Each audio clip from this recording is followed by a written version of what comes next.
for another behind the scenes? Because that's what we're doing today. We're gonna make some samples. Well, at least one sample in this video. I've just noticed that like all the samples that I make take a long time to make. So, you know, with my busy schedule. Anyway, and if you hear kids in the background, it is what it is. So, let's get started. Okay, we're starting off with some stabilizer, and I am gonna be working with this like flour sack towel just like as a sample because I have like a whole bunch of these and I figure might as well use them for something. So we're going to use this towel as our sample piece, and these towels are rather thin, so I'm going to double up on the tear away, whatever it's called. So I'm just going to grab this, cut out 2 of these. But we're also gonna hoop the towel too, I believe. I mean, I could float it. If I really wanted to. But let's take that out. But because the towel is so thin, I could hoop the towel. So I pressed it and I found the middle. Let me just find the bottom middle here. And the design, the top of the design is up here and the bottom of the design is up here. And I will show you that design in a second. But you can see I creased it to where I can see where the middle is. See, I always float. And I think I'm gonna float. Because hooping this and keeping it like, because the guides are right here, and so it's hard to hoop it when maybe someday when I get a bigger machine and get some magnetic hoops, I'll be able to hoop it all together. But for now, I think it's just easier to kind of... Okay, so I'm actually going to turn it, and we are going to go like this and hoop it like this. So I think I'm going to leave a couple of inches down here.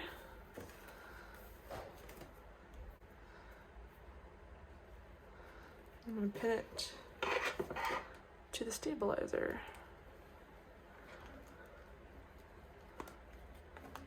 If it'll go all the way through. There we go. Okay. So that's about the middle. This is my first stitch out, so you get to see all my mistakes. This design I made myself, and it is an applique design, so we will be playing around with applique today. Make sure you guys check out my Etsy shop in the description for more designs. If you missed the last video I made some Easter bag name tags, and I want to put them on my shop. However, I need like a hole punch, and I don't own one, so I need to get one. All right, so there is the hooped, this is the hooped fabric, and it's going to attach right here, and this is just going to hang over the arm, and this shouldn't get in the way. Okay, so we're going to put this on the machine and we're going to do a trace. Okay, hope the lighting's okay. We are going to trace our design here, and if you want to do a full trace, you can just click that, making sure all my pins are not in the way. It looks good. Okay, so sometimes what I like to do is mark my traces. So because the applique is down in the corner here, I'm gonna mark this corner just with the light pencil, and then I'm gonna mark the middle here. Just a light pencil. I'm gonna do the same for the other side. And I'm doing this because I want to mark how big to cut my applique piece, because I don't like to waste material. So okay, let me do the middle, and then we'll do the middle. All right, pretty sure I can see those.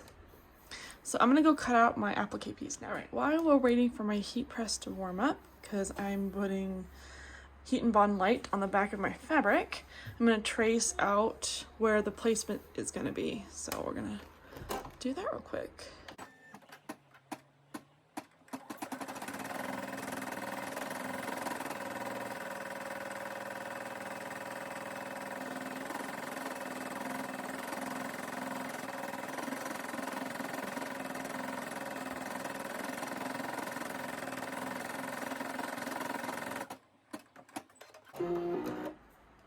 Perfect. All right, so I'm gonna go over to the heat press and see if it's done here. Okay, we got my material ready for prepping, and you can see the shiny, that's the Heat and Bond. I'm just deciding which way to put it. So I could put it this way, or have the green kind of like, I know it's really hard to see the tack down stitch, but I can see it. So I might just go like that.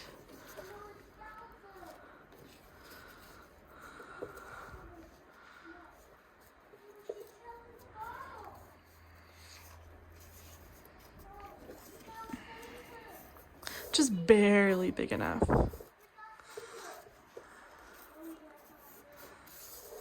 Okay, I made it a little taller than I should have, but that's fine, as long as the edges meet.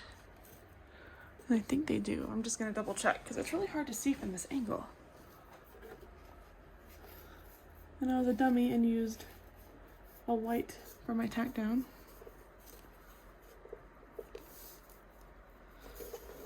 Okay, again, this is my first stitch out, so we'll see how it goes.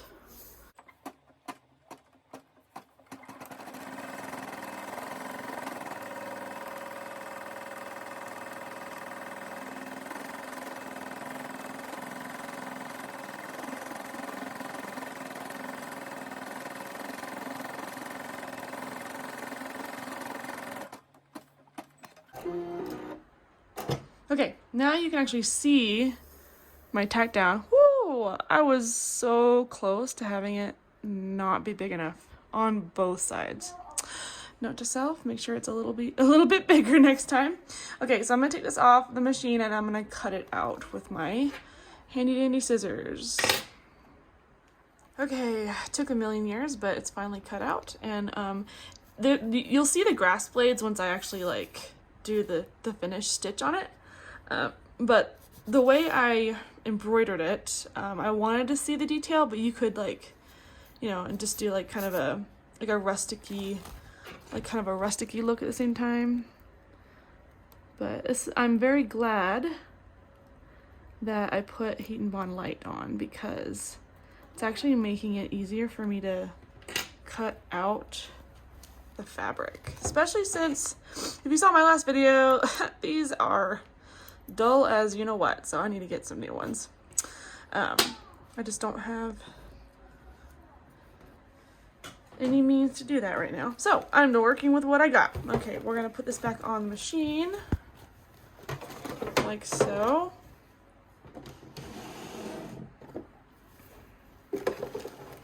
Sorry for the wobbly camera. My phone stand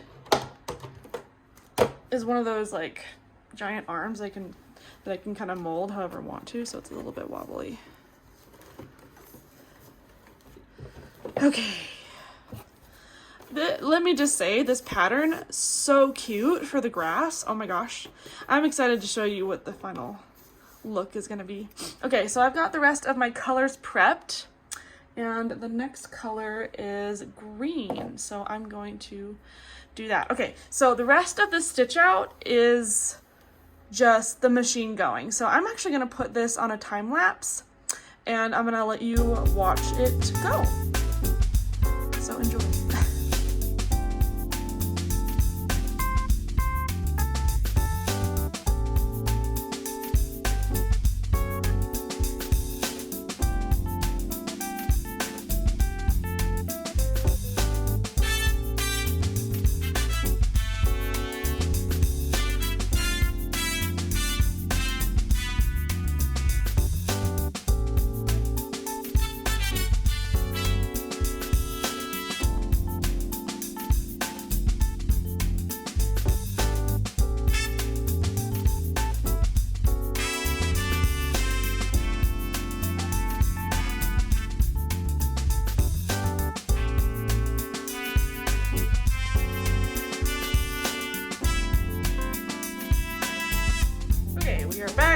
on the table and I just took the hoop off the machine and we're gonna take all the pins out. Just grabbing my little tomato dude and I'm gonna grab all these pins. And a couple of things I've already noticed.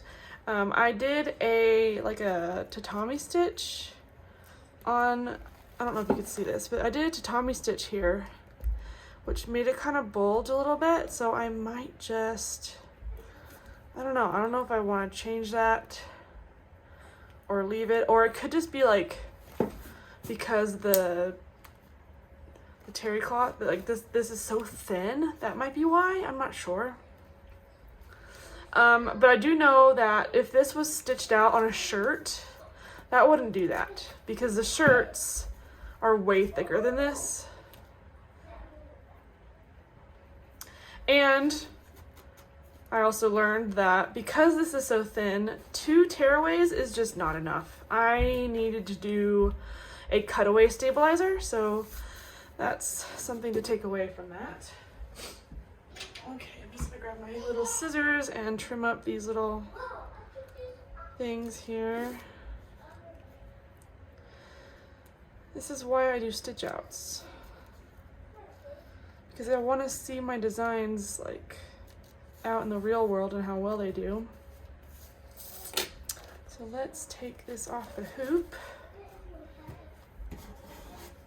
Put all the strings in the garbage. Okay, just gonna unhoop this. Check out the back real quick to see how the back turned out.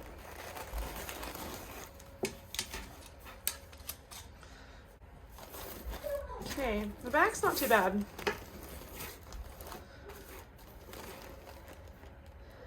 I like the look of the tatami for little tails, but it's like bulging out right there. Again, I really do think it's because of the towel. Okay, so we're just gonna move this out of the way. Put that on my heat press for now. Actually, speaking of my heat press, I should probably turn it on, so by the time I need to use it, it's already ready to go. Okay, we're turning it on right now. And I'm going to proceed to tear away the stabilizer. And I'm just gonna take some of this, like extra threads, and cut them off. If you like this design and how it turned out, give this video a thumbs up or comment below, or both. I would love your feedback.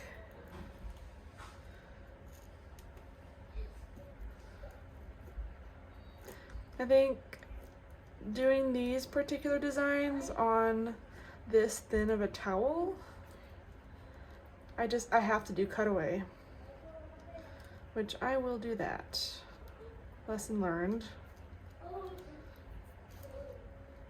And luckily this towel is just a sample, so like I knew it wasn't going to be perfect from the beginning.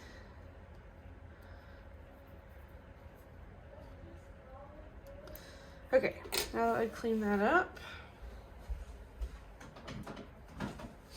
we're going to proceed to tear away the stabilizer. Be gentle. Luckily this tearaway is pretty easy to tear away. And you know, leave whatever you want to leave, but I at least want the outside to be clean. Depending on what it looks like on the front, I don't think, so this is the part where you have to be careful, because this towel, I might just have to go like that. Here we go. Also noticing that when you do applique on a flower, like a flower, whatever these are called, flour sack towel, I was always like picking up threads with my scissors with the applique. So fair warning, if you're doing this on a flour sack towel, really take your time, go slow, and try not to cut into the towel. Okay, let me see what this looks like on the front. I might just take this off.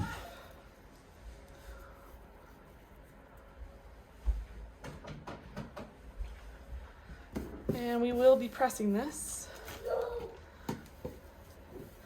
So you can see how thin,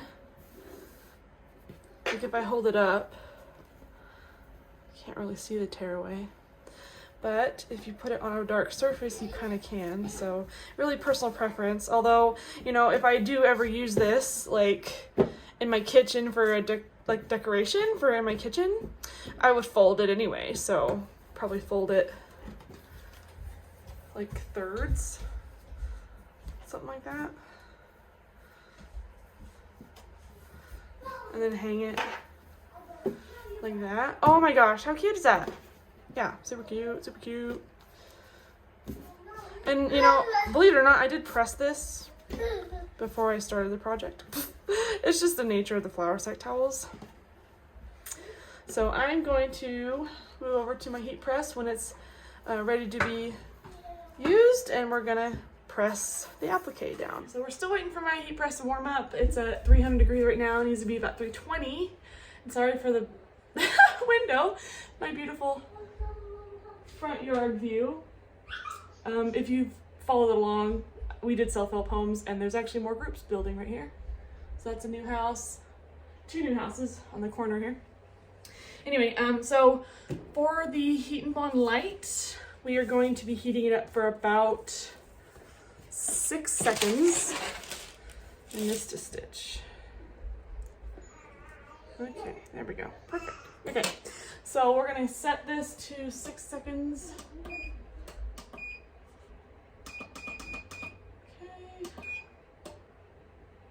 It's almost there. All right, so I'm gonna put this on here like this. It doesn't have to be perfect. It just needs to be flat. And I'm just using some parchment paper because I am not fancy and I do not have the Teflon sheets, although those would be nice. Okay. And then I set it, and then I press down to start the countdown.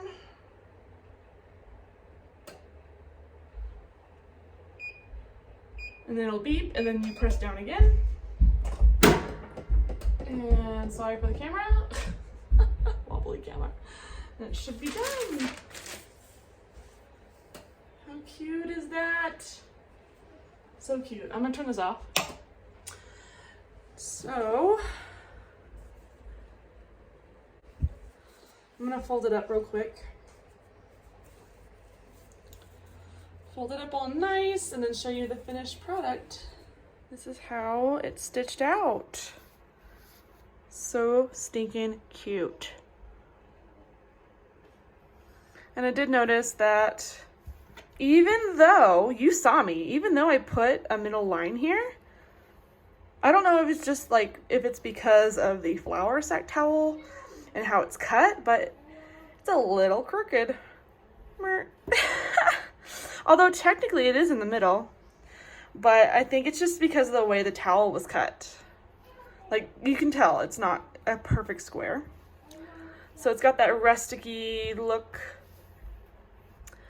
And I love the way it turned out with the plaid and the Happy Easter and the different color bunnies. So cute. Very happy how it turned out. Getting ready for Easter. This design, I am thinking about having it available in my shop soon. I'm gonna have 2 versions of it. This version with the Happy Easter, right here.